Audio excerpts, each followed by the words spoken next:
দুর্নীতি দমন কমিশনের ২১তম প্রতিষ্ঠাবার্ষিকী।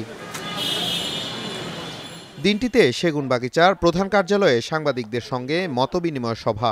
এতে নানা প্রশ্নে জবাব দেন দুদক চেয়ারম্যান। দুদকের আরেকটা বড় অফিস করতে হয়, তাহলে এটা কি ইন্ডিকেশন দেয়?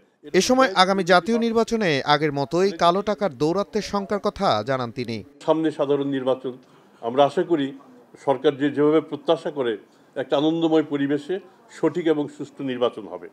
কিন্তু প্রশ্ন হচ্ছে, এই নির্বাচনে কালো টাকার দৌরাত্ম্য আগেও দেখে এসেছি, এবারও হয়তো হবে। মেম্বার অফ দ্য পার্লামেন্টের কাজ তো শুধুমাত্র আইন প্রণয়ন করা, দেশটাকে ভালোভাবে ডিরেকশন দেওয়া।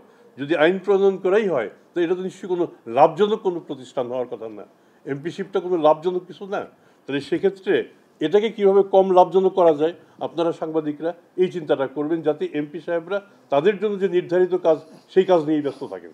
তাহলে আমার মনে হয় এই যে টাকা পয়সার ছড়াছড়ি, এটা অনেকাংশে কমে আসবে। অতীতের প্রেক্ষাপট তুলে ধরে আব্দুল মোমেন আরও জানান, দুদকে কেউ চাপ প্রয়োগের চেষ্টা করলে এখন থেকে তার নাম প্রকাশ করে দেয়া হবে। একটা লোক যদি দুর্নীতিগ্রস্ত হয়, তার উপরই চাপ বেশি আসে। আর যদি আপনি দুর্নীতিগ্রস্ত না হন, আপনার ঘাড় যদি সোজা থাকে, আপনি কিন্তু চাপ খুব কম ফিল করবেন, এবং আপনাকে যারা চাপ দেবে তারাও চিন্তা করবে চাপ আমি দেবো কিনা।